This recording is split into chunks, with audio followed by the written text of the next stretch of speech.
pambola biso peuple de Dieu. Yo ozolanda biso tolingi tolobela quelque chose pendant quelques minutes pour tozwa temps ya koprier.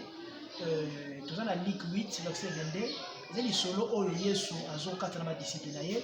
Et pendant qu'azokatisa ayebisi badisiple alobi tokatisa ngambo mosusu, alobi tokufa te, alobi tokatisa ngambo mosusu. Ebi belobi ntango babandi kokatisa bakomi na katikati ya mai mbonge bandi. Et c'est par là que nous comprendre la vie, Nzambe akopesa mutu message que likambo te kokomela yo. Jour apesa ki message na jour okendo komo na bisika accomplissement. Na katikati wana eza na vie o mutu akomene, eza na vie o makamutu akuta na ngo. Mais Nzambe ebisaka mutu kambo wana te. Pourquoi? Parce que soka ebisio monsieur ko décourager. Voilà pourquoi Joseph ba ebisa ki okoma ministre, okozala kotombama, mais ba expliquer que prison te. Ba expliquer Potiphar te. C'était aussi la même chose. Et tant bakatisi ba moni mbonge. Et tant ba moni mbonge eloka passe ça que bazaki na Yesu na kata boato. Ba disciple ba yebaki Yesu ba monaki ko sala bikao mais tant ba moni mbonge ba tiki Yesu. Ba bandi boso ko sala be fort na bango. Kuluka solution bazo pepa wa pepi koto. Et pendant que bazo pepa ma ezo kota pourquoi? C'est parce que bazo sala be fort. Ningene bisayo que l'état poto ça, c'est likambo ya fort te mutute. Et c'est likambo fort ya mboka moko songolote.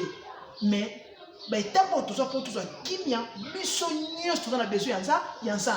David alobi na tomboli miso nga likolo bisika ni lisungi ko uta. Alobi lisungi na uta na famille te, lisungi ko uta na batute, mais lisungi na nga e ko uta na lola bisika ya mutu asala kinga. Ningene bisoyo zo landa nga siko avant de prier que lisungi na yo e uta pa batute, mais lisungi ne uta pa nza. Pandémie ozomona solution ndo uta ka panza. Mais ça makambo za suko cha na maite.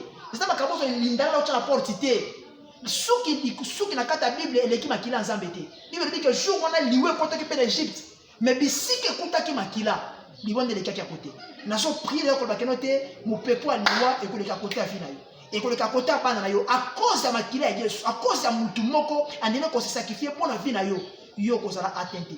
Famille na yo ko sa problème te au nom puissant de Jésus. Ba disciple bakatisi ba komi na kata mai mbonge bandi kolela ba seli be fort solution zate jusqu'à ce que ba telemisi Yesu.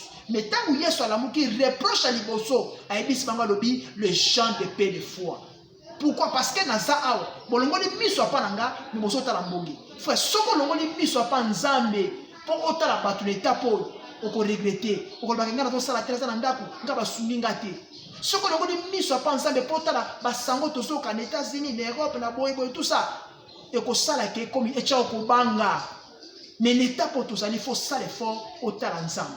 Faut ça l'effort misu na yo et ça focaliser à penser parce que yende muto ça capable de penser des solutions. Souvenez-vous du sauveur Pierre.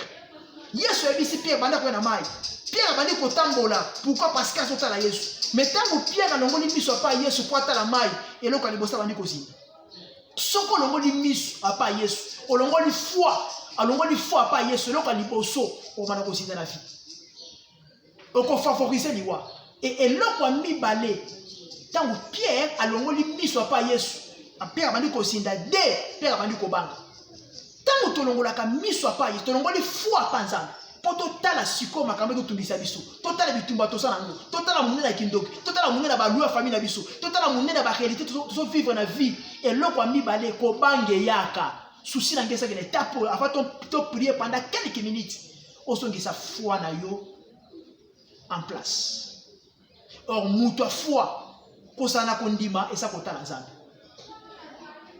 donc muto za na foi tala nzambe. Voilà pourquoi on a besoin de tala nzambe pour te prier pendant quelques minutes. Gloire à Dieu, tu as prié. Nous avons besoin de ce qu'on soit pour prier pendant quelques minutes. Tout ce monde de la part de utiliser maquille ensemble. Mais le maquille ensemble, c'est un vaccin et l'équipe a vaccin toi mouki. Et ça capable de préserver mission à ma baie. Bon de la part ensemble que maquille est préservé famille na yo. Maquille est préservé banana yo. Maquille est préservé mobile na yo. Mbala mususu za na mobile. Ou za na makasa ko sambe la te. Mais prière na yo et comme ça que mobile na za na kimia. Nous avons besoin de prier que maquille ensemble. Makila otaki na ngoma na Golgotha e battre la famille na yo e battre la bandeko na yo e battre la mutu nyos na battre libanda mboka mutu moko takufa na comment excuse to bonde et gloire à Dieu. Deuxième sujet na biso tout ça monde de la pense ensemble koloba ke milimo nyos ba famille na biso ya quartier ça la côté à papa ça la côté à maman kindoki ezala kota papa ezala kota mama ezala wapi ezala na famille ezala kata quartier ozomondela ke oyo ekotante koluka koprofite na nsima ya pandémie oyo na nsima ya coronavirus mpona koboma mutu moko na kati ya famille baloba oyo akufaki likambo te esalamaki sambela mpa nzambe ke mutu wana akuta na nzambe